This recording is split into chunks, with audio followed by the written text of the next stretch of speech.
में ये सब कुछ है, इसीलिए हम संविधान ही बदल डालेंगे उनकी।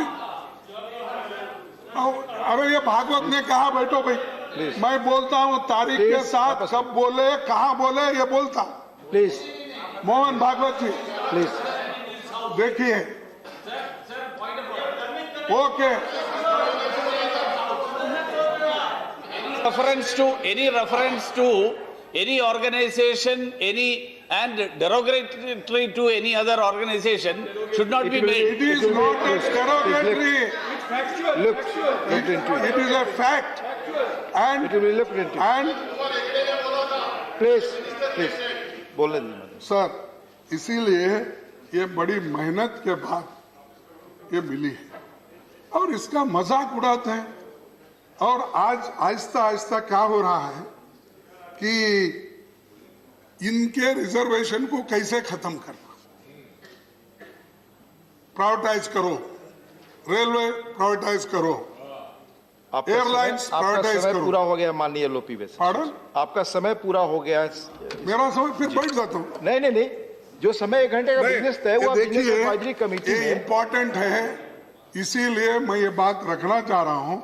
अगर आप समय नहीं दिए, माननीय एलओपी एक मिनट, बिजनेस जब आप सब तय करते हैं मैं नहीं तय किया बीएससी में, तो आप सब लोग मौजूद होते हैं वहाँ प्लीज या कॉन्स्टिट्यूशनल अमेंडमेंट है, इसके लिए आप 3 मैंने घंटे। जो टाइम मेंशन है आपको लेके आप बोले प्लीज सर प्लीज मैं आपको रेस्पेक्ट देता हूँ। प्लीज 3 टाइम घंटे का 4 मेंशन किया जो आप घंटे लोगों ने देने तय का किया, किया। आप लोगों ने ही तय किया, मैंने नहीं तय किया। आपके सामने ही हुआ। प्लीज लेकिन मैं ये जानना चाहता हूँ। प्लीज नहीं, अभी एलओपी बोल रहे हैं बैठे। सर प्लीज दो प्लीज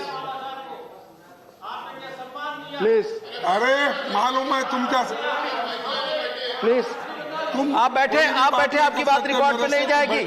आपकी बात रिकॉर्ड पे नहीं जाएगी। माननीय एलओपी बोल प्लीज सर सर मैं आपसे यही कहना चाहता हूं कि ये जो रिजर्वेशंस भी आहिस्ता आहिस्ता खत्म हो रहे हैं पब्लिक सेक्टर्स में, प्राइवेट सेक्टर्स में, तो अंदर जाने की इजाजत नहीं है। लेकिन चंद आंकड़े देता हूं क्योंकि उधर के नेता लोगों को भी ये मालूम होने दो, खास करके अब सेंट्रल गवर्नमेंट में कितने वैकेंसीज हैं। मैं ये नहीं जानता रेलवे में कितने हैं, डिफेंस में कितने हैं, पोस्ट में कितने हैं, एटॉमिक एनर्जी में, फाइनेंशियल सर्विस में, रेवेन्यू में। आज हर इलाके में 50% से ज्यादा वैकेंसीज शेड्यूल कास्ट। और अब एक ही उदाहरण, हमारे गोयल साहब गए शायद, रेलवेज में टोटल वैकेंसीज 9,767 एससीज के लिए है और अब अनफील्ड कितने हैं 5,559, यानी 56% वैकेंसीज। डिफेंस में 1,649 में 1,413 85% वैकेंसीज है। पोस्ट में 1,379 में 393 28% है। एटॉमिक एनर्जी में 72% है। फाइनेंशियल सर्विसेज 14 में क्या थी आप बात कीजिए, वहां बैठे हैं। प्लीज ठीक है, मैं मानता हूं कोई अगर गवर्नमेंट माननीय एलओपी आप नहीं की, इसका मतलब यह नहीं कि तुम नहीं करना। प्लीज एलओपी आप एड्रेस करें प्लीज। और रेवेन्यू में, और इसके बाद सर आपको और एक सेंट्रल यूनिवर्सिटीज में एससी 2,251 पोस्ट है टोटल, वैकेंसीज 1,084 48%। एसटी 1,117 उसमें 604 वैकेंट, 54% वैकेंसीज है। ओबीसी अदर बैकवर्ड क्लासेस 2,991 उसमें 1,684 56% वैकेंसीज है। और ये सब वैकेंसीज क्यों हैं कि भर्ती नहीं करना चाहते हैं और वो ये चाहते हैं कि अश्योर्ड जॉब। नहीं, please, no, not allowed, please let him continue. Schedule caste please आप समाप्त, जो not allowed, job, nothing is going on record, please आप अपनी बात करें प्लीज। शेड्यूल कास्ट को जो अश्योर्ड जॉब मिलते हैं, उस अश्योर्ड जॉब को खत्म करने की एक साजिश चल रही है। तो इस साजिश मेन इसके पीछे यही है कि ये लोगों को कोई अश्योर्ड जॉब न मिले और फाइनेंशियली वीक रहे और फिर अपने पीछे जैसे गुलामगिरी में थे प्लीज कंक्लूड नाउ, वैसा रहे, ये उनके मंशा है। तो इसीलिए मैं आपसे निवेदन करूंगा और आखिरी यही बात कहो कि मैं अपने शब्द को खत्म करूंगा। एक, how long shall we continue to live, ये बाबा साहब अम्बेडकर ने बोला है। How long shall we continue to live this life of contradictions? How long shall we continue to deny equality in our social and economic life?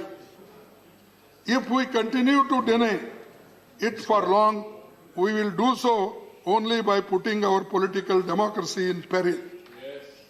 We must remove this contradiction at the earliest possible moment, or else those who suffer from inequality will blow up the structure of political democracy which this assembly has so laboriously built up। ये बाबा साहब अम्बेडकर ने constituent assembly का जिस वक्त संविधान पेश कर रहे थे उस वक्त उन्होंने भाषण दिए।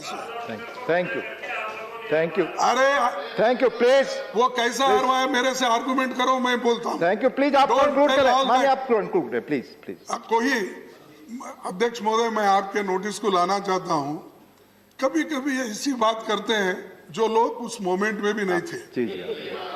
डॉक्टर बाबा साहब के स्टैचू यहाँ पर जो ठहरा करने की बात आई तो हम लोग 8-8 दिन जेल गए। तुम लोग कहाँ थे उस वक्त? प्लीज। और बात करते हैं अम्बेडकर के बारे में। आप अपनी बात कंक्लूड करें, ऑलरेडी आप 10 मिनट अधिक बोल रहे हैं समय। इसीलिए मेरा कहना है, ये कांग्रेस पार्टी, महात्मा गांधी जी, पंडित जवाहरलाल नेहरू जी, इन्होंने सब मिलके बाबा साहब अम्बेडकर को कॉन्स्टिट्यूंट असेंबली का ड्राफ्टिंग कमेटी चेयरमैन बनाकर ये संविधान दिया है।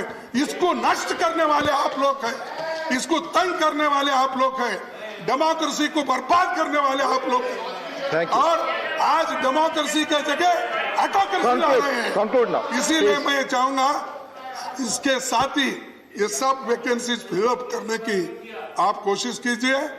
आप हर स्टेट को भी आप इंस्ट्रक्शन दीजिए, क्योंकि जब तक आप इंस्ट्रक्शन नहीं देंगे, हर स्टेट में भी अगर वैकेंसीज भर्ती नहीं होंगे, मैं समझता हूं ये रिजर्वेशन दे के भी आप नहीं दिए जैसा होता है।